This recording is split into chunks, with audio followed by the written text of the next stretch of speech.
Get ready for Real Talk with Pasha B in 5, 4, 3, 2, 1. All right, thank you for tuning into this week's episode of Real Talk with Pasha B.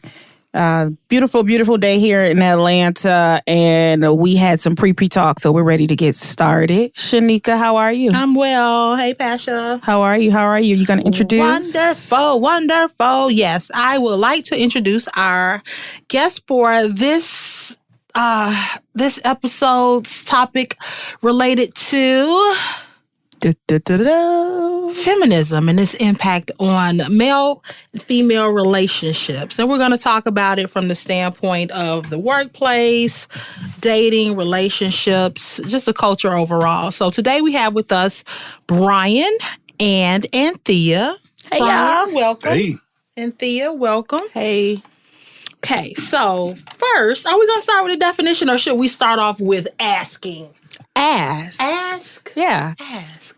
So we like to start, in light of the topic today, with the man in the room. Brian. Yes. What's your definition of feminism? Equal opportunity without reference to gender. Anthea?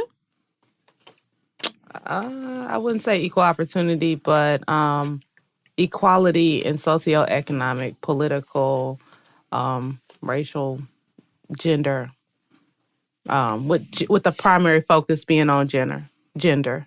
Okay. Well, that's damn near the textbook definition of it. So the textbook definition is the belief in social, economic, and political equality of the sexes. Is that Wiki or is that Miriam?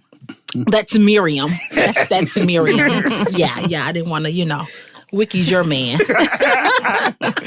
So when I was looking this up, a question came to mind, and my question is, do you believe that include men? So there are people who claim to be male feminists. Mm-hmm. And I also know that there are men who feel like they don't have a role in the feminist movement. Brian, do you feel as though, first of all, let me ask you this. Do you consider yourself a male feminist based on the definition you gave of what feminism is? Actually, I do. I do. And this is probably going to surprise some people and maybe even offend some people. I consider myself a male feminist because I believe in equal opportunity. And I give you a vivid example of such. Now, my job, I work in the real estate industry, particularly as an appraiser. And I remember years ago, we had this big project to measure some houses. And it was a female senior appraiser that was in charge of this project. Generally speaking, there was a direct relationship between the value of a building permit and the complexity of measuring that property. And what my female colleague, Dawn, did was sort out the building permits. You threw a name out there? She don't work there no more. Oh, okay. She's still alive, ain't she? She'll be all right. She'll be all right. Okay. And what they did was they sorted out the building permits, and they intentionally gave our female staff the lower dollar permits and our male staff the higher dollar permits. And I asked her about it. She said, well, you're guys, you're taller, you have longer arms. It'd be easier for you to do these more complex properties. She said that? She said that and said it with a straight face. Now, here was the problem that I had with that. Most people would hear that story and think, well, you're just salty because you had to do the more difficult job even though you got the same pay. No, my issue was I understood exactly what she was doing. When it comes time for a promotion and women are saying, well, we don't get promoted to the same rate, well, what happens is the guys are doing the more difficult jobs. Mm-hmm. So my argument was by thinking she was giving the women a bit of an advantage by not making them do the more difficult assignments, she has denied them the opportunity to present their skill set. My position, because I am, beyond all things, a fair guy, I'm going to give you the same opportunities as everybody else. I'm talking about you as women, and I'm going to hold you to the same standards as everybody else. It's that standards part that most of the ladies that I know take issue with. Give me the same job. Give me the same chance, but don't hold me to the same expectations. Don't make sense to me. Anthea? Am I a feminist? She like, after that. I know. Drops mic.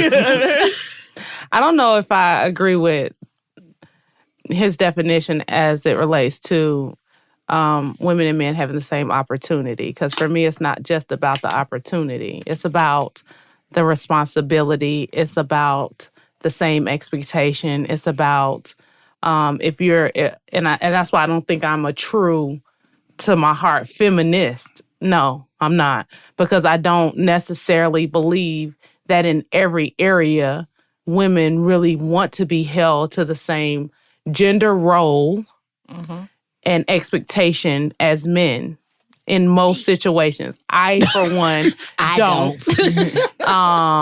And I, from a personal spiritual aspect, don't believe it is my role in life. It's not part of my purpose. I have a strong purpose and it doesn't diminish what my purpose is, but that's not it. Is your thought or your standpoint on that consistent when it comes to different facets, such as in the workplace? As he gave an example. So let's say we were all in construction.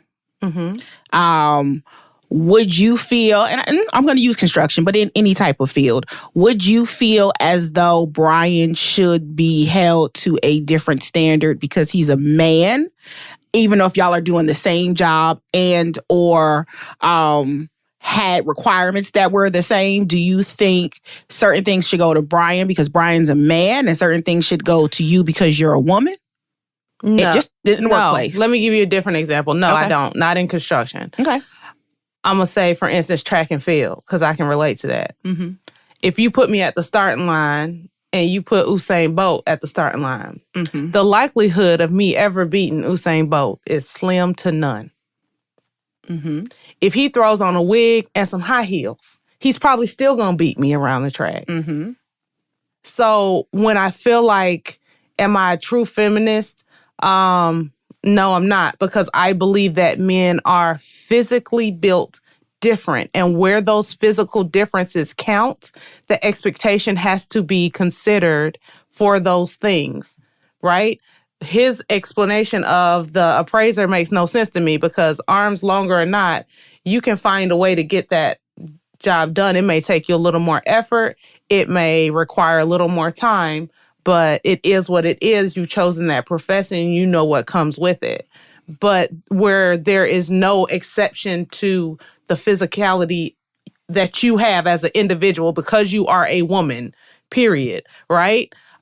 Which is very ironic, no pun intended. But because you are a woman, there are certain things that you are just probably going to come up second because of the physicality of the responsibility. And a lot of women are like, not me, honey. I lift. It ain't about how much you lift. It ain't about how strong you are. It ain't about all of that. Our bodies are built differently. And as a result, there are some things that we tend to not be as capable of doing when it's all said and done. Let me toss this out, ladies. Toss it. I'm 50 years old.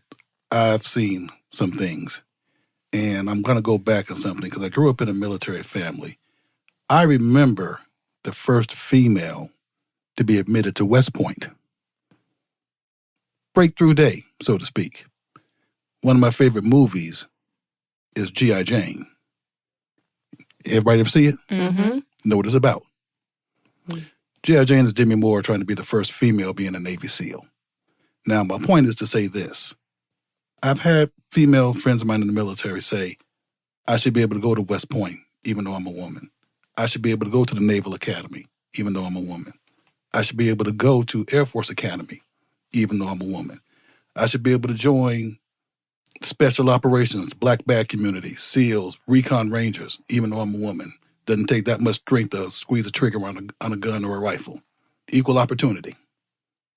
Ask women to register for the draft and see what happens. I'm getting pregnant. Wait, all the time. wait. I'm playing dead. I'm pregnant all the time. Today. Those 9 Right months now. run Right Back to back like Drake. Those 9 months run consistently. I know. Yeah, it's just rolling them out the line like Detroit. So that's kind of an example of what I mean by fair versus favorable. The way I look at it in terms of feminism, I'm okay when a woman says, hey, I want you to give me the same opportunities as you give a man. My problem is when you say, give me the same opportunity, but don't hold me to the same expectations. Don't hold me to the same standards. When they make that statement of don't hold me to the same standards, they're actually kind of making the chauvinistic argument for them. Mm-hmm. Different set of rules for me. Okay. Like, well, if you want a different set of rules, then, that kind of takes separate but equal back to the 50s.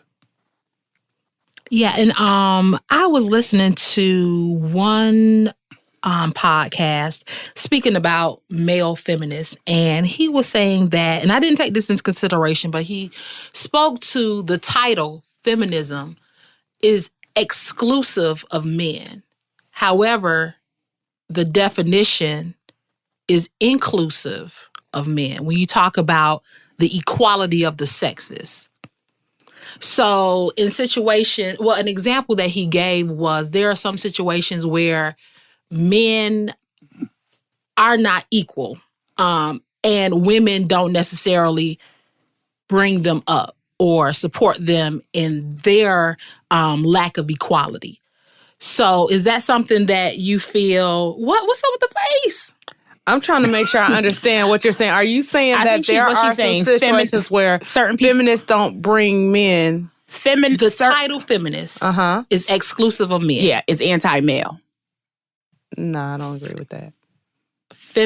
So the root word is feminine, right? Mm-hmm. Female. Mm-hmm.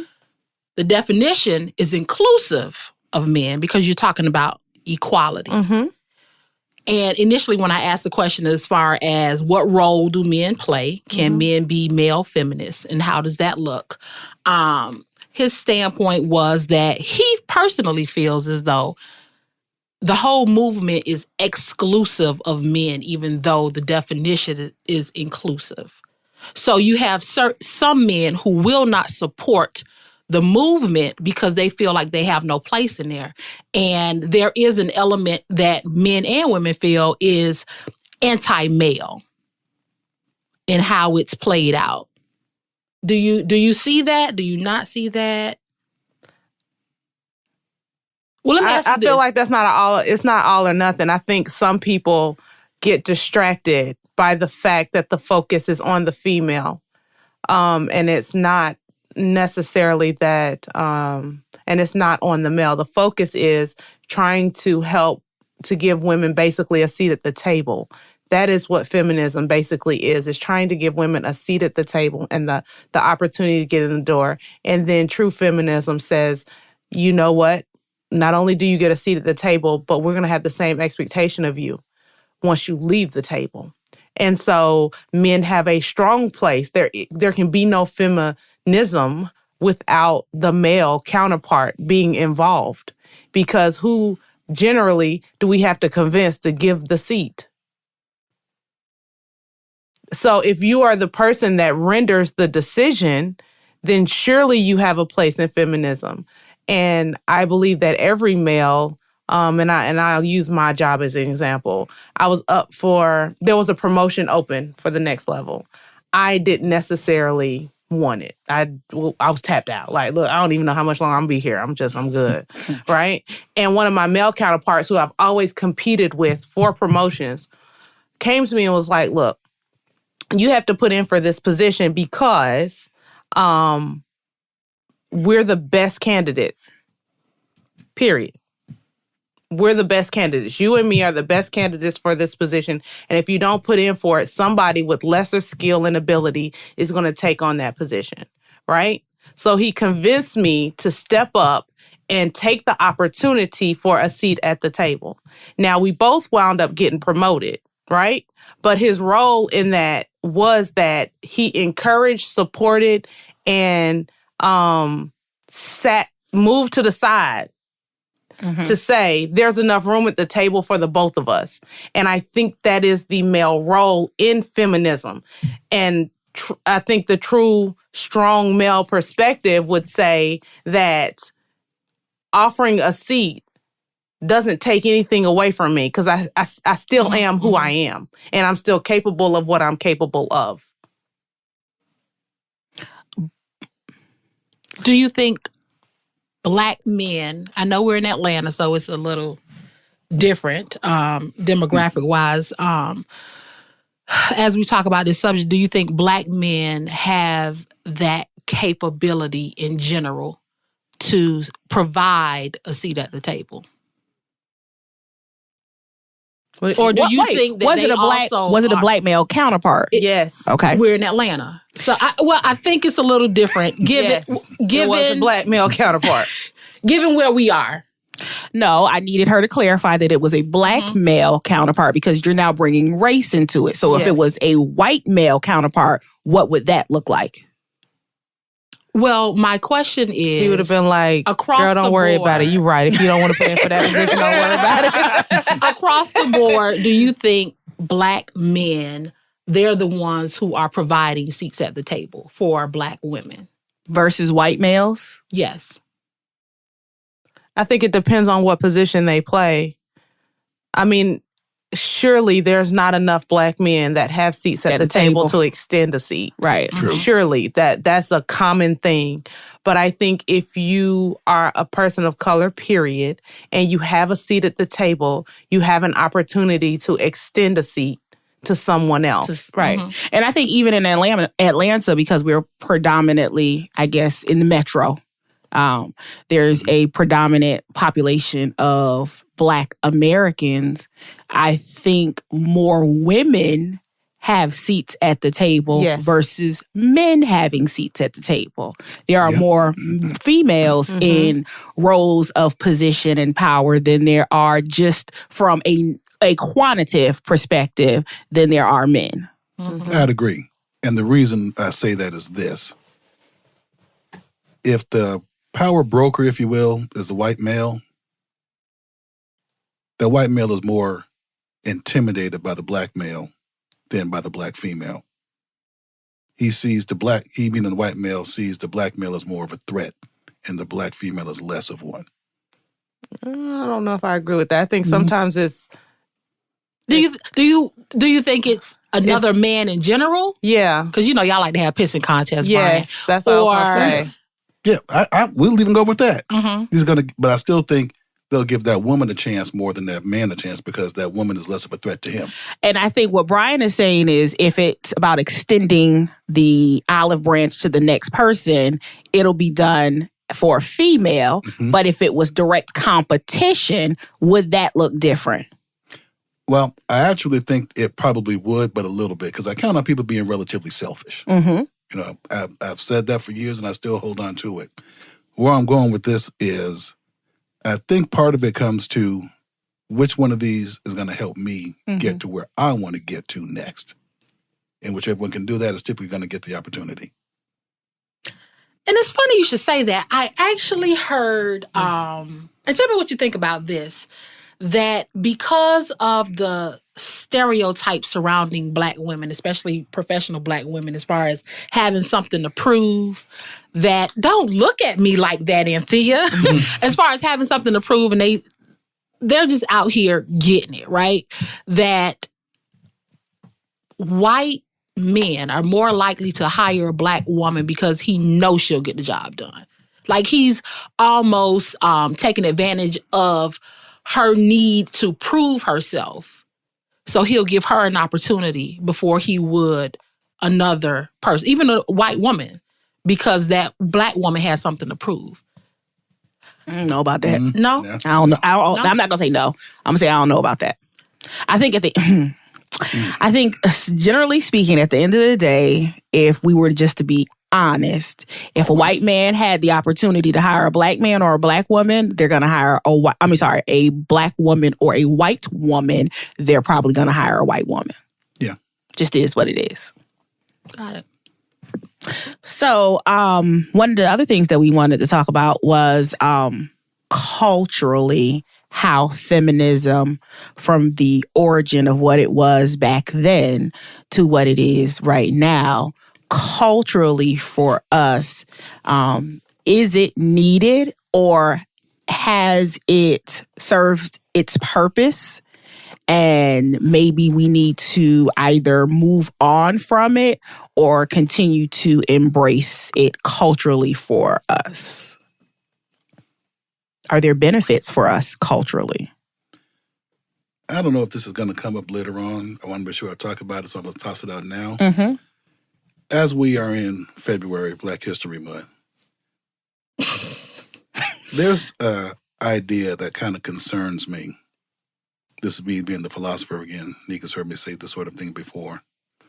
If you look at the Coretta Scott Kings of the world, what do you think she would say about love and hip hop? Same shit I say about love and hip hop. Y'all watch it. Yeah, it's too much. It's like it's. Where I'm going, I think the look on your face tells me I think you're probably thinking along my lines. But when did I can do whatever I want, I'm proud of me, become a license for ratchet? Or is it? Love and hip hop and all the reality, like it's like hanging. It's like watching a train wreck. It's hanging head in shame, and unfortunately, and this may be getting off topic, but unfortunately, people want that. Like there's this secret desire, guilty pleasure, secret for foolishness. And that's why it's doing so successful. What is it doing for us as a people? What are certain females, the roles that certain females play on or in those shows? What is it doing for us as a people? I don't think that it's moving us to a place or keeping us in a place of where we want to be. I think it's actually doing harm. Let me ask you this question, ladies, and this also may be off topic, but I think it kind of goes with what we're getting into today.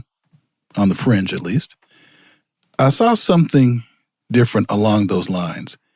And where I'm going is, we see the Love and Hip Hop, Atlanta, LA, the Basketball Wives.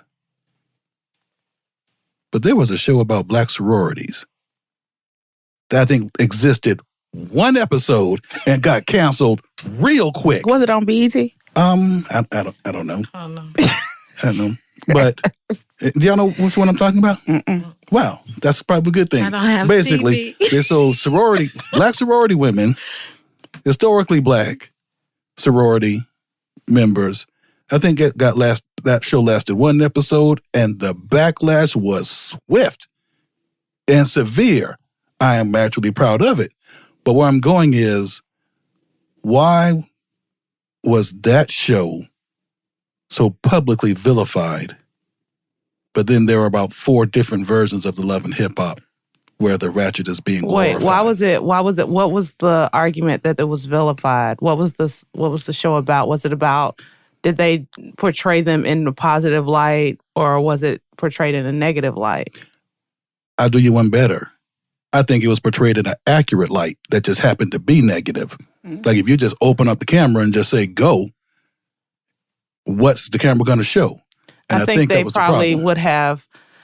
I think I've never seen the show. I don't know what you're talking about, but I would say if there was a show about a sorority and it was negative in nature, whether it was accurate or not is insignificant. You chose to highlight the negativity in an actual situation. And I think what happens is you look at Love and Hip Hop, you look at these shows about ratchet culture, and people recognize it for what it is. This is the bottom barrel of our society, and it is what it is. We don't need to correct it. We can't change it. And people out there really exist. You're just putting a camera on it.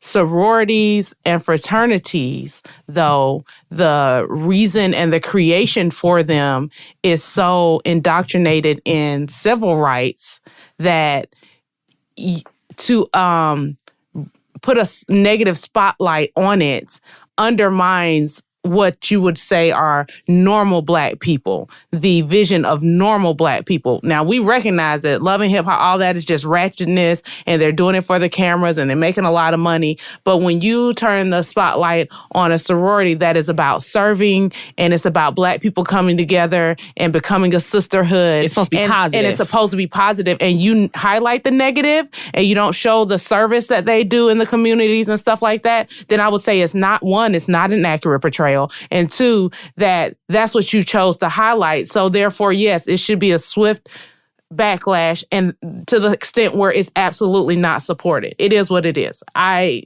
100% understand why that wouldn't make it.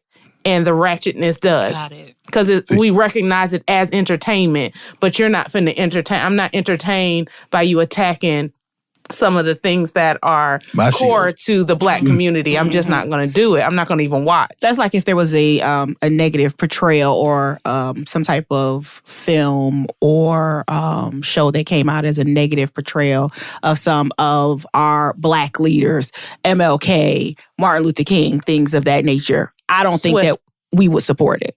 You talking about cancel culture. What? I don't think we would support that. I think we would shut that down real quick and keep it moving, because that's what you're not going to do. Mm-hmm. But see, that kind of goes why I brought it up. Not that aspect. If we cancel the sorority, why have we not canceled the Love and Hip Hop? If what we're doing is showing the Black female. Well, I think it goes to her point. I think people associate ratchetness with hip hop and the rap entertainment industry as a whole. They associate that. It's entertainment. They don't associate ratchetness with sororities and fraternities and things of that nature. Even though it could possibly be accurate, that's not the direct association, because the positivity that comes from it, what it's meant for, outweighs the negativity. Yeah, and if we just take reality TV for entertainment, I think we all be in a better place. Like that's truly not just because reality TV isn't real. It's not real. Even though it's reality TV, it's not real. Mm-hmm. It's all staged. It's like they say, we gonna act a fool, ready, set, go, and they turn it on. So it's entertainment. I think it's honestly guilty pleasure. Like, people sit there seeing the train wreck, knowing it's gonna happen, and just sit there and watch it. Right. Why? Normal people don't want to watch that shit. I don't watch. Mm-hmm. I don't watch it. Well, I think it does go back to femininity, because I think shows like that and a lot of the women that are on the show are what happens when femininity goes wrong. I think, feminism goes wrong when you just say, feminism, we're going to support you doing any and everything that you want to do. We're going to support that. As a woman, you have the freedom to do whatever it is you want to do, and we're not going to put any type of controls or restrictions on it, when there should be. There should be. Because there should be on women or just people across the board? On people in general, and how they behave. Mm-hmm. That feminism does not give you a license to go out there, degrade yourself for money in a public eye. And then once you make it, then what? Because now you have to continue to act that way. I don't see a lot of the people from these shows getting to a certain economic status, taking their money, flipping it, and turning it into some type of positive avenue for women. Because now you have to undo everything you've done because of the example you've set for all the young ladies that are watching you. People think that's real life. Like, that's goals, right?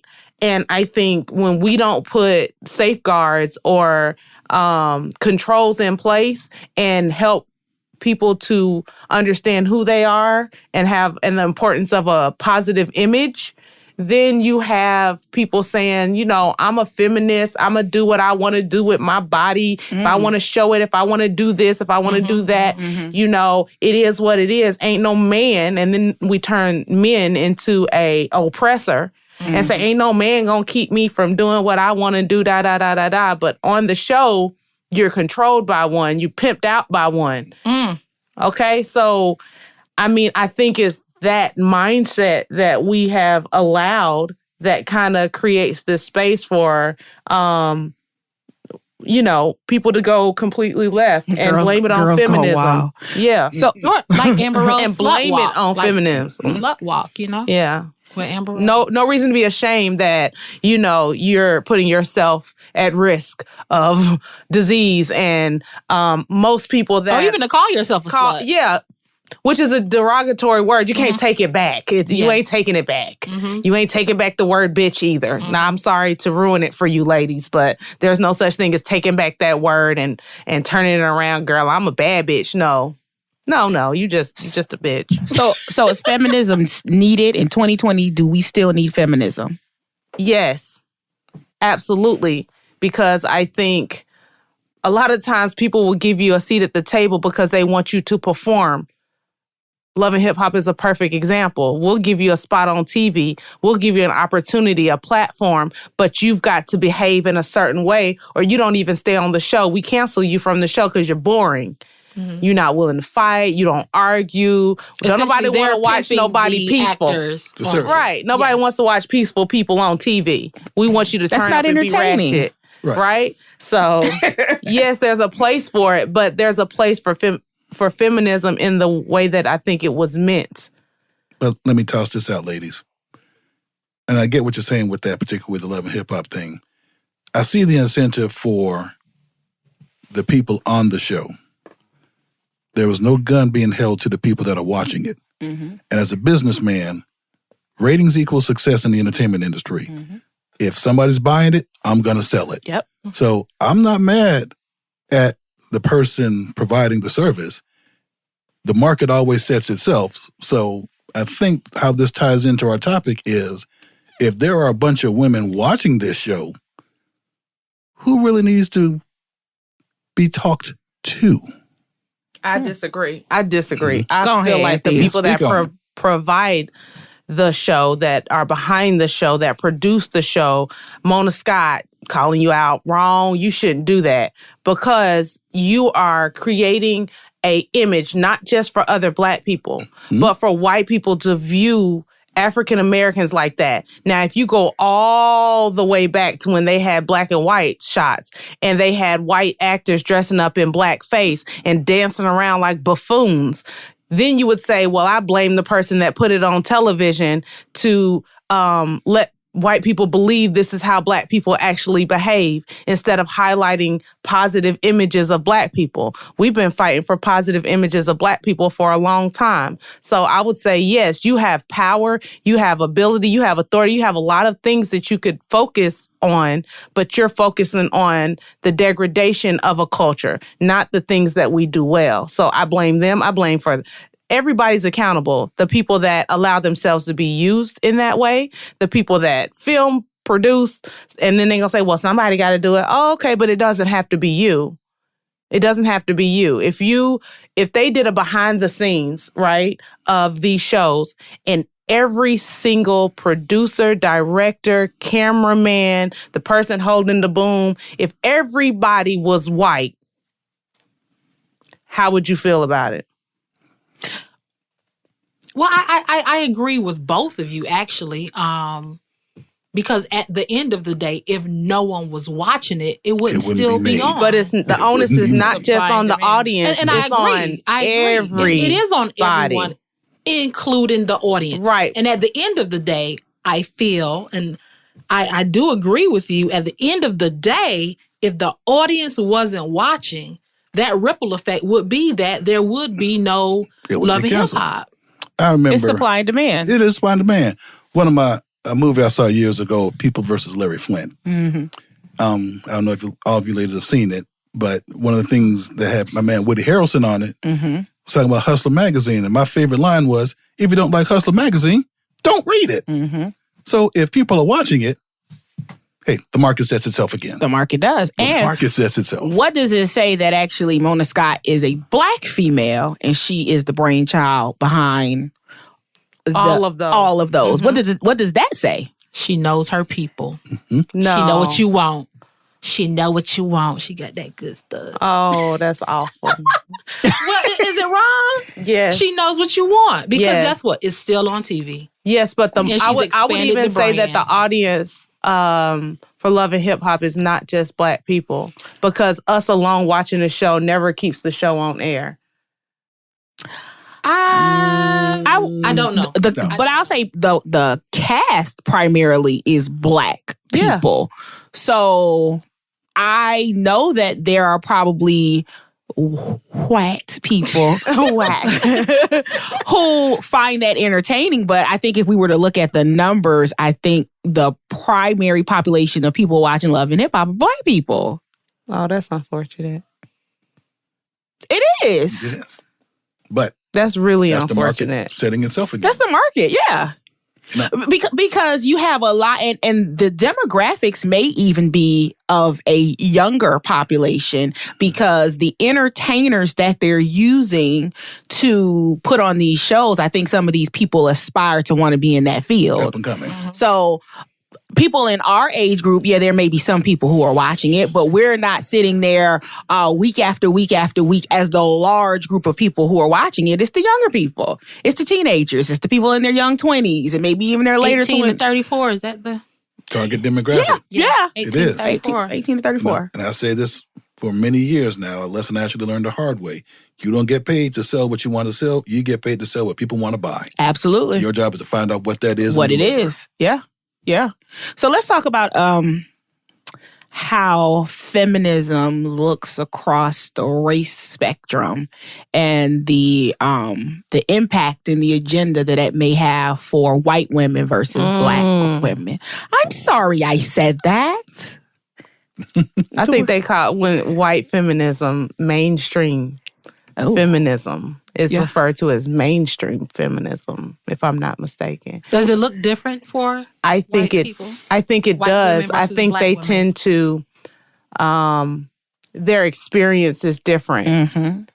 You know, their need for a seat at the table is very different than perhaps someone of color's need to be at the table, because they're carrying women.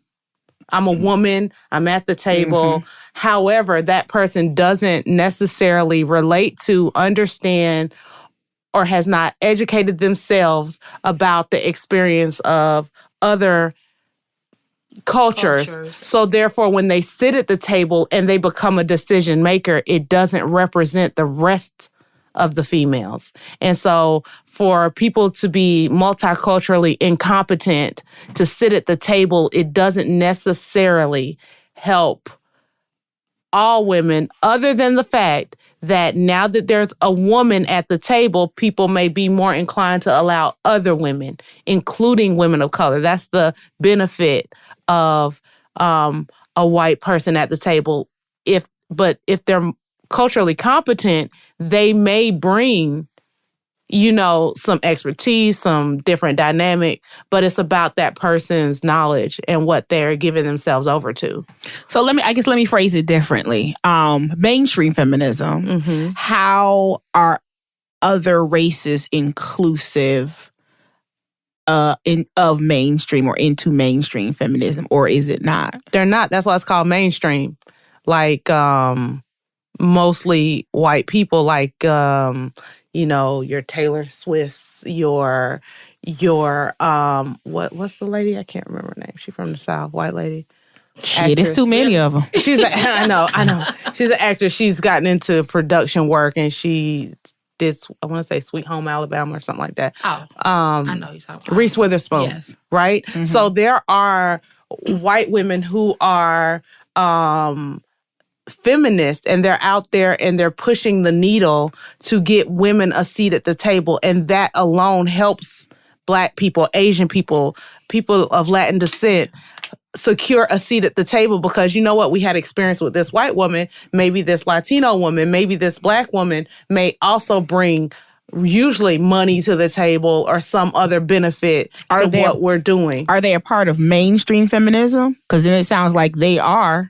They benefit from it. I'm not saying they're included, especially when it comes to some of the laws that are being enacted. I think as a result of something being put on paper, as far as a law or policy or something of that nature, women who are not white, so you're talking about Hispanics, Blacks, or whatever, as a result of it being put on paper, we can use that as leverage to get our foot in the door. To get our feet at the door. Even from the standpoint of some businesses feel like, oh, we need to appear diverse and inclusive. So right now, that's the thing that's going on now in all the workplaces. We have to appear diverse and inclusive. Right. So now let me reach back and bring, a Black person or Hispanic person forward.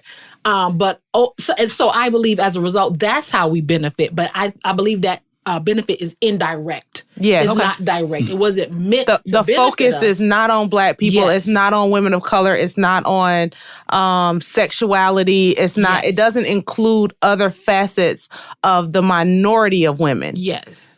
It's just the mainstream, typically Caucasian white female. Yeah. And we benefit indirectly, I believe. I can swish that one around. Oh my goodness. So a question that I have, how do you think we perpetuate inequality amongst men and women with the assignment of gender roles? Oh, all right. How are we complicit in that? So, and I know using the example you gave earlier about the construction, I'm not going to use that example. We were at work and one of my coworkers was picking at me, and I don't care. But we were talking about gender roles, and I said, I believe in gender roles. I believe in that. I'm not changing a tire. And he was like, really? You're not going to change the tire? What you going to do? Sit on the road? Sit on the side of the road? I'm calling AAA, or if I got a man or somebody nearby, you're going to have to come change the tire because I'm not doing it.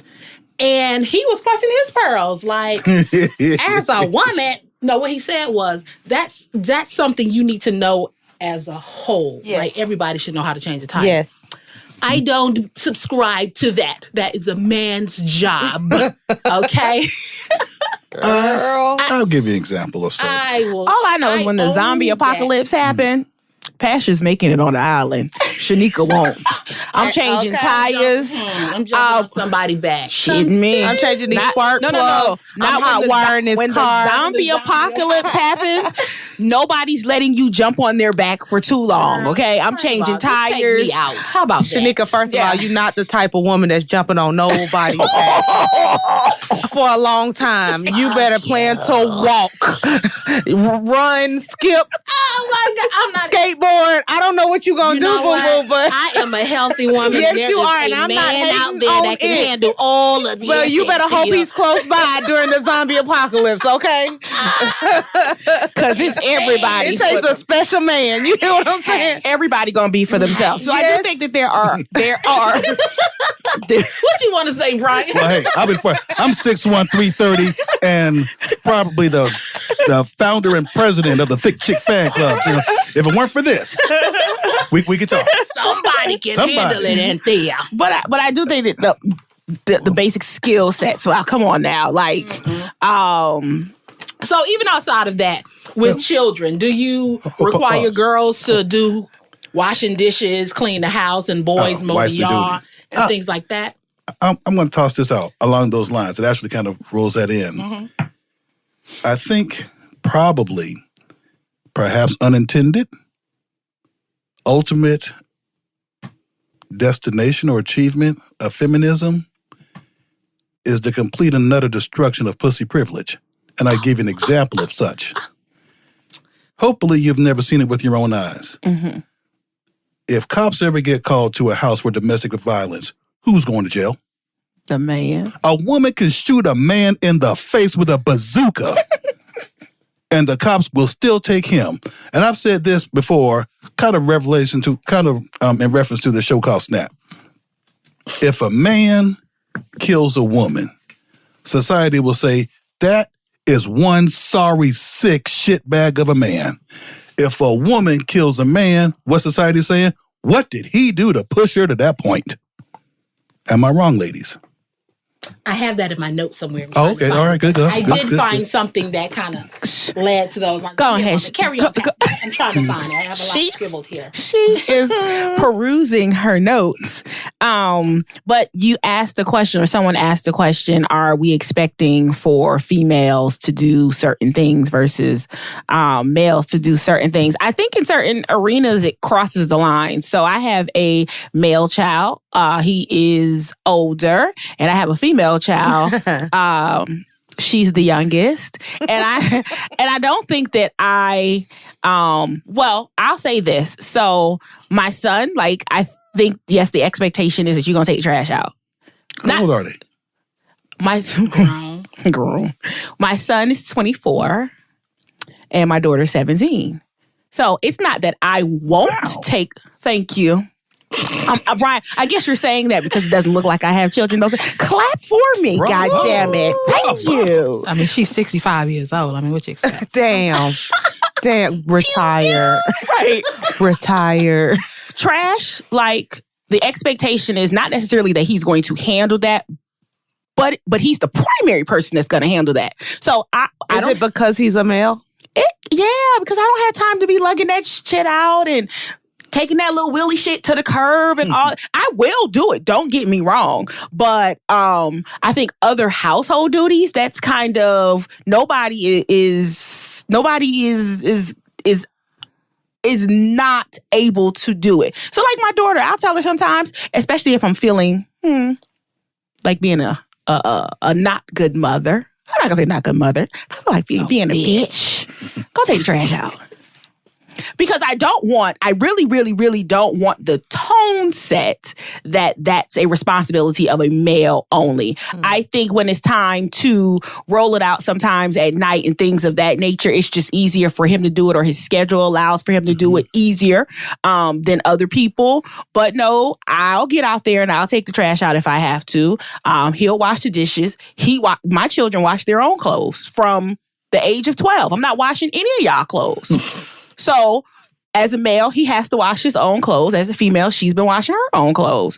But I do think there are gender roles that we kind of haven't moved away from, where we think that men should do certain things and women should do certain things. For example, like you said, the tire. I kind of get it. I will tell you this, that if I'm in a group if we were all in the car, and we were in your car, Anthia, we're not going to get out and changing that tire. Or he's going to have to orchestrate the method, the means, and how it gets done to change the tire. No, he's changing the tire. What I'm saying is, let's say because I don't want to sit on the side of the road and wait. Let's say there was a reason that he couldn't change the tire. Let's say Brian had a bad back or something. There was something, all right?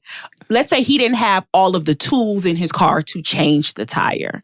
I think we would all sit back and wait for Brian to call a AAA or call a homeboy or call somebody. Handle it. Because he's a man. That's all I'm saying. Yeah, I get that. Actually, to a certain extent, this is certainly off topic. And I'm going to toss this out to you ladies. I actually, as a man, kind of prey on that. And I tell you why. Prey? Prey. P-R-E-Y. Yeah. On that. Predator and prey. That prey. Okay. I'll say this. I remember one time I was at my mother-in-law's house with my wife, and I was taking out the garbage. And I noticed, that's right, taking out the garbage was what I got to do. Like, they sit there and wait for me with it. Mm-hmm. And when I went to the garbage can, I noticed that the gutters were falling off from my mother-in-law's house. And went to Walmart, just me and my wife, and I told her I was going to stay inside the car. She did her shopping thing. By the time she got back to the car, I had already arranged for a carpenter to come out there and fix those gutters. I'm not picking up the hammer. But you handled it. But I handled it. And see, this is the reason why most of my lady friends in my life have looked pretty, well, one, they're pretty because, I like pretty girls. But my forte is I handle business. That's what I bring to the table. My ladies don't worry. Mm-hmm. Where I'm going to this off topic is, when did a sorry man become a prize for black women? I mean, that might be another show. Podcast. Might be another show, though. It's like, Sheneka. I don't even think that's applicable in this situation. They're not. I mean, Right. When I see, I got a part in my boy Tori. When I see You go dropping names. Name drop. and this one, my brother in spirit, you got to get this one. We say it all the time. When doctors and lawyers are dumpster dive, I'm talking about black female doctors and lawyers are dumpster diving. The shooting match is over. Are you saying that he's in the dumpster? No, what I'm saying is Dumpster we diving got- at the we bottom got of the black barrel. female. No, I get it. I'm just trying to figure out where he's correlating the name. Here it is. When black female doctors and lawyers High professional women. high professional women, educated, Didn't he say classy, Tory? Oh, that's his friend. as a boy Tory, Right. are dating guys with no job, are dating guys that they met from the state pardon and parole website. Oh. Dumpster diving. I'm just trying to figure out, did Tory say it or is Tory in the dumpster so I can stay away from that motherfucker? No. That's what I'm trying to figure out. I give it a vivid example. I gotta sanitize this one. We were on the lake one day. As he looks over We here. were on the lake one day and had a female out there, and he asked her if she had any friends. And she said, well, I've got a friend, but she's getting married. Oh, okay, well, tell us about the guy. What does he do? She didn't say anything. I said, hey, Tori asked, I heard y'all. I just don't want to validate what y'all said. Basically, she was dating a guy that had no job. Getting married to a guy. That had no job. Married.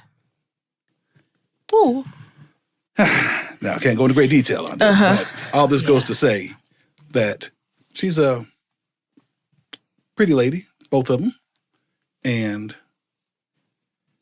it's like all the guys that are available, and she chose this. That's feminism. Wait. Why Anthea looks at me with the side eye? Wait. That's I what gotta do it. feminism I gotta allows do you it. to That do. is equality. I got to do it. I'm going to tie this back into my line of work. Real estate, particularly residential. I go knock on the door and I see the house husband. Is this a problem? No. That's feminism. That's feminism. That's It's not feminism. even feminism. It's equality. Mm-mm. It's It's equality. He should personal have the choice. same- Whatever. So my dad had 4 girls. There was no male brother that had to take on the role of taking the trash out when my dad wasn't around. So we all took the trash out. We all know how to cook. We all know how to clean our clothes. We all know how to change a tire. We all know how to, I can build a doghouse. I can ride a horse. Let me tell you something. I learned a lot of gender based things that would be ascribed to boys because there was no male in our house. And on top of that, even though I had 2 older brothers from my dad's previous relationship, he never allowed us to sit back and wait on him to take care of something because he wanted us to, one, and he tells us this all the time, I wanted you all to be able to live independently and that you don't feel the need to replace me quickly for someone to take care of all the male roles in your world. So that while you're sitting back waiting on your husband, you can wait patiently and be comfortable because you're not trying to figure out how to get this done or how to get that done because you were never taught, you didn't know. So when that man comes into your life and he does something as simple as clean your gutters by hiring somebody, it's not something you couldn't have done yourself or you wouldn't have known to do yourself. You had the knowledge, therefore you did, so you didn't feel like you were missing something. And that, it's been really effective. My son, he needs to learn how to do everything that my daughter can do. And my daughter needs to learn how to do everything that my son can do. However, as a man, there are certain responsibilities that I will teach him, not so much about which chore is female or male based, but more so about the thought about it, that you're the king, you're the head, the responsibility falls on you. You need to take initiative. You need to be motivated and directed and self-motivated, and you need to be mindful of what your role is. And my daughter, accordingly needs to understand that, yes, you need to be independent and have all of these things and all of these responsibilities. Now, I know some people going to clutch their pearls, but then when a man enters your world and you decide that he is good enough for you and that you want to submit yourself to him, then he's going to be head enough to guard your heart and treat you according to how you should be treated. So it's not about the specific jobs around the house or chores or things that you do or not do, because either of you can do them. And my husband and I are probably perfect example of that, right? So either of us can go in the kitchen and cook up a meal, right? He does it more so than I do. Either one of us can wash the dishes. I'll take the trash out if I feel like it. If I don't, he take the trash out. He washes clothes, I wash clothes. He's a nurturer when it comes to the kids. Mm-hmm. I'm also a nurturer. I'm more like disciplinarian to my son, right? And I'll address him, and he's more of a disciplinarian to my daughter, which seems weird, right? But it is what it is. So I don't think it's necessarily about the role, the actual specifics of what it is, right? It's about how, as a man or a woman, you carry yourself in that position or doing that task. Right. So real quick, where does chivalry and feminism intersect? They don't. And that's exactly the whole point. They don't. That's why I said that issue earlier about fair versus favorable. If you want me to treat you like a helpless damsel. Not even that. Not even that.